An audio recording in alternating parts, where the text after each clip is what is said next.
안녕하세요. 이은주의 심리학 놀자 시간입니다. 오늘은 미즈노 남보쿠의 절제의 성공학이라는 책을 소개해 드리고자 합니다.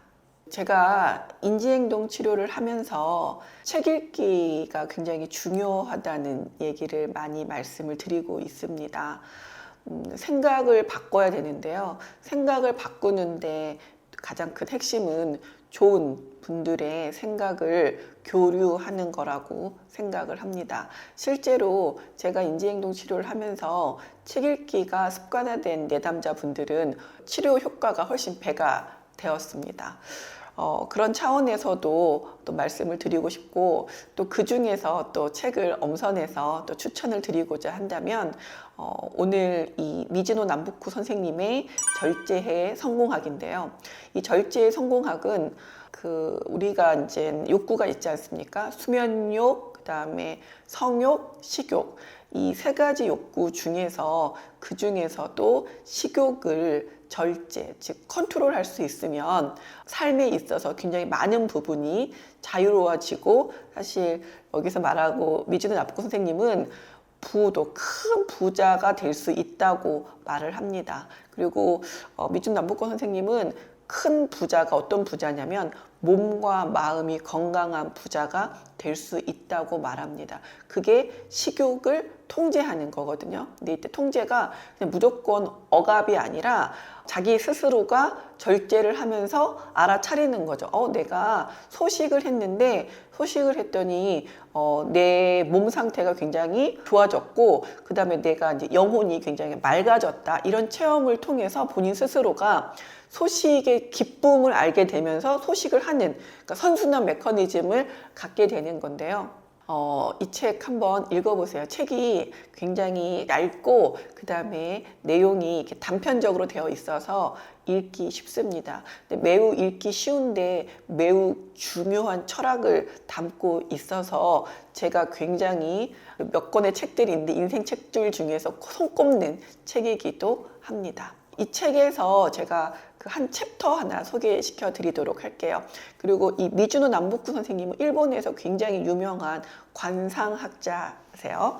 자, 이 책에 보시면 그 마지막 챕터예요. 마지막 챕터의 제목은 음식이 운명을 좌우한다 라는 챕터가 있습니다. 제자가 이렇게 묻죠. 절제 중에서 으뜸은 무엇인가요? 라고 질문을 합니다. 이때 미즈노 남보쿠 선생님이 이렇게 대답을 합니다. 내가 10수년 동안 관상 공부를 하고 운명을 감정하기 시작했을 때 처음에는 틀리는 것이 거의 없어 크게 자만했습니다. 하지만 시간이 지나면서 큰 괴로움이 생겼습니다. 당시에는 식사의 중요함을 모르고 상을, 즉 관상을 보았습니다. 그래서인지 가난할 운명이었는데도 부자가 되고 일찍 죽어야 할 사람이 오래 사는 것을 종종 보았습니다. 굉장히 난감했겠죠? 반대로 관상으로는 나중에 부자가 될 사람이었는데 가난하게 되고 장수할 상을 가진 사람이 요절하는 것도 보았습니다. 운명학자로서 상이 틀린다는 것은 너무나 괴로운 일이었습니다.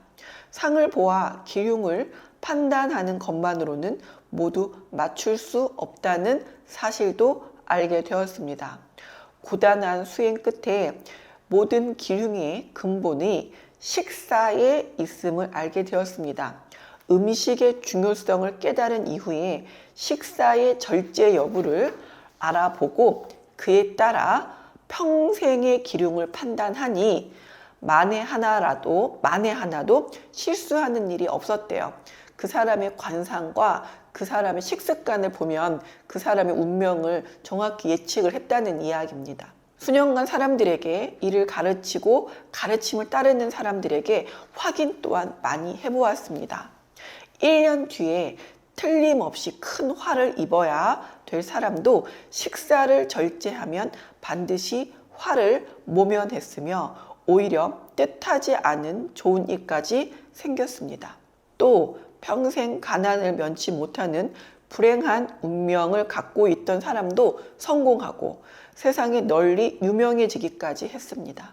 오랜 지병으로 절대 오래 살 수 없었던 사람도 음식으로 인해 장수하는 것을 헤아릴 수 없이 많이 봤습니다. 잘 살고 못 사는 것, 오래 살고 일찍 죽는 것 등은 물론 성공이나 출세 등도 모두 음식을 절제하는 것이 그 시작이며 끝입니다.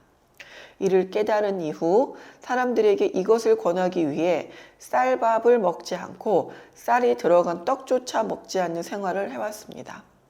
다만 하루에 보리밥 3그릇으로 먹는 양을 정하고 술은 어렸을 때부터 대단히 좋아했지만 작은 짠 3잔으로 그 양을 정했습니다. 미즈노 남복구 선생님은 책 전반에 걸쳐서 매끈한 음식보다 거친 음식을 굉장히 많이 강조합니다. 이렇게 정한 것은 다 나를 위함이 아니라 사람들을 위해 내식을 줄인 것입니다. 그러니까 식사량을. 자, 세상에 큰 뜻을 펴고자 하는 사람이라면 단 하루만이라도 음식을 절제해 주기 바랍니다. 이렇게 이분이 이제 마무리를 이렇게 했어요. 그런데 결국 식사를 절제한다는 거는 사실 모든 부분에 있어서 그 자기 자신을 통제하는 데도 굉장히 영향이 있는 부분들인 거거든요. 그래서 이 부분 훈련이 되어지면 더 좋다고 생각이 들고요. 책을 아마 접해 보시면 또 읽어 보시면 더 여러분들이 내가 그 식사 부분을 한번 점검을 하고 내 식사를 조절해야겠다 이런 생각을 하셨으면 좋겠습니다. 이 책이 여러분의 삶에 도움이 되시기를 꼭 바라면서 이은주의 심리에 놀자 마치도록 하겠습니다. 감사합니다.